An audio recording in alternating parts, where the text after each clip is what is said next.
Buckle up, listeners, because today we're taking a deep dive into the future of transportation. And it's electric, but not in the way you might think. Yeah, we're going way beyond electric cars today. We're talking about Tesla, their Robotaxi ambitions, and a prediction that's turning heads.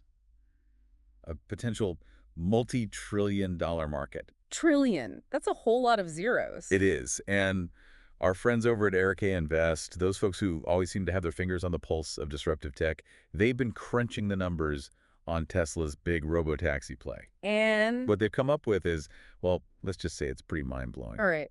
Enough with the suspense. What are they saying? They're saying that a whopping 90%, that's right, 90% of Tesla's value in just 5 short years could come from Robotaxis, not their cars. 5 years. That's like right around the corner. Are you saying they think Tesla's going to be more valuable for their ability to drive us around than for their cars themselves in just 5 years? That's exactly what they're saying. And get this, Tesla isn't just talking the talk, they're walking the walk. They're about to unveil their Cybercab. Ah, yes, the Cybercab. Purpose-built for autonomous ride-hailing, no steering wheel, no pedals, just pure futuristic transportation. This unveiling is a statement. Tesla's putting everyone on notice. Like they're saying, move over Uber and Lyft, the future is here. And it drives itself. And they're betting big on their full self-driving software, that's FSD for those in the know, to make it all happen. And Elon's even saying they're aiming for full autonomy in the U.S. within a year. That's a bold claim. Yeah. But here's the thing. Tesla's already got a massive head start. They've got, get this, over 6.5 million cars on the road right now, whether they're hardware 3 or hardware 4, you know, the ones with all the sensors and cameras. So while other companies are out there building their Robotaxi fleets from scratch, Tesla could, theoretically, just flip a switch and activate this massive network of self-driving cars. That's the potential here. But it's more than just the sheer number of cars. It's the data. Tesla's gathering mountains of data with every mile driven in those millions of cars.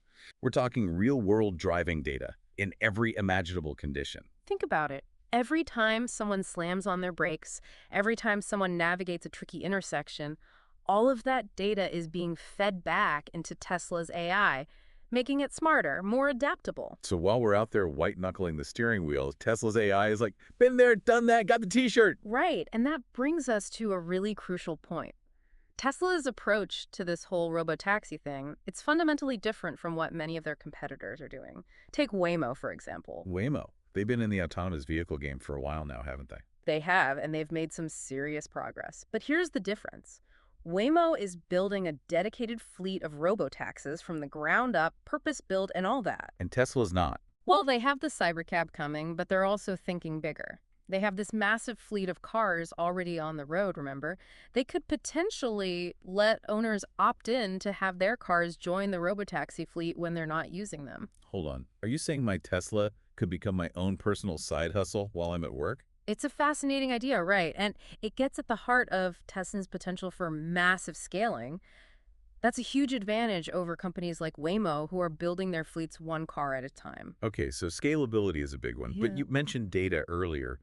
What about the type of data they're collecting? How does that give Tesla an edge? It all comes down to volume and diversity. Tesla's got millions of miles being driven every single day in rain, shine, snow, you name it. Their AI is constantly learning and adapting in ways that a company with a smaller, more controlled fleet just can't match. So it's not just about having a lot of data. It's about having the right kind of data. Exactly. They've got the data, the hardware to collect it, and the software to make sense of it all. And they're not stopping there. Tesla's hardware 4, the one they're putting in their newer cars, it's got a whole new generation of AI chips. Hold on. Are you saying that not only does Tesla have more data, but they also have the computing power to crunch through all of it and make sense of it? Precisely. They've got this powerful feedback loop going. Data, hardware, software, all working together, constantly learning and improving. Now, let's talk about another key difference. Manufacturing. Manufacturing, right. So Tesla, they're making all their own cars, right? In their own factories. Yeah, they've got those gigafactories churning out cars and batteries like it's nobody's business. It's pretty impressive, actually. And that's different from, like, Waymo, right? Big time. Waymo's working with other companies to make their robo-taxis. Companies like Zeekr, they're based in China, and Hyundai. Ah, so they're not building their own factories. They're relying on these partnerships. Exactly. And that could get tricky, especially with things like tariffs and trade regulations, all that global stuff. So it's not just about who can build the coolest self-driving system. It's about who can actually make the cars and get them on the road without a ton of headaches. That's the name of the game. And Tesla's vertical integration, it gives them a lot of control, lets them scale up production really fast. It all sounds great, but I gotta ask, what about safety? That's the big one, right? Whenever self-driving cars come up, everyone's worried about safety. Totally. But both Tesla and Waymo, they're very aware of that. In fact, the data they're gathering, it actually suggests that their autonomous vehicles, they're already achieving some pretty impressive safety records. Wait, really? Are you saying that these things might be safer than having humans behind the wheel? That's what the early data shows. Lower accident rates, both companies are reporting that, and it makes sense when you think about it. Humans, we get tired, distracted, sometimes we make bad decisions behind the wheel. I'm guilty of that for sure. But do you really think people will be okay with, like, handing over control completely to a computer? I mean, it's one thing to look at statistics, but another to actually get in a car with no driver and feel totally cool about it. I get it. It's a big adjustment, right? We're used to being in control. But think about it this way. Remember when smartphones first came out? A lot of people were like, nope, not for me. Now we can't live without them. That's true. Technology has a way of sneaking up on us, and it's not like self-driving cars will just suddenly be everywhere overnight, right? It'll be a gradual thing. Definitely. City by city as regulations catch up and all that. Speaking of regulations, are those keeping up with the technology? Because this stuff is moving so fast. They're getting there. More and more states are starting to figure out how to handle this, how to test these cars safely, how to let them on the roads. They're realizing, hey, this technology, it could make our roads safer, more efficient. It's the future. Okay, so let's say this all plays out. Robo-taxis are everywhere. Our cities are buzzing with these things. What does that actually mean for everyday people? What's it going to be like? Imagine this. You need to get across town, right? Right. You open an app, just like you would with Uber or Lyft, but instead of a human driver showing up, it's a robo-taxi. It takes you right where you need to go, smooth and easy. But here's the kicker. This ride, it might actually cost you less than taking the bus. Wait, are you serious? Cheaper than public transportation? Yeah, Are we talking about a future where owning a car seems like, I don't know, a bad financial decision? that's exactly what ARK Invest is predicting. They're saying autonomous ride-hailing could be so cheap, it completely upends the entire transportation industry as we know it. Okay, I gotta know more. Why would these robo-taxis be so much cheaper? Break it down for me. All right, so first, no human driver, right? That's a big chunk of the cost gone.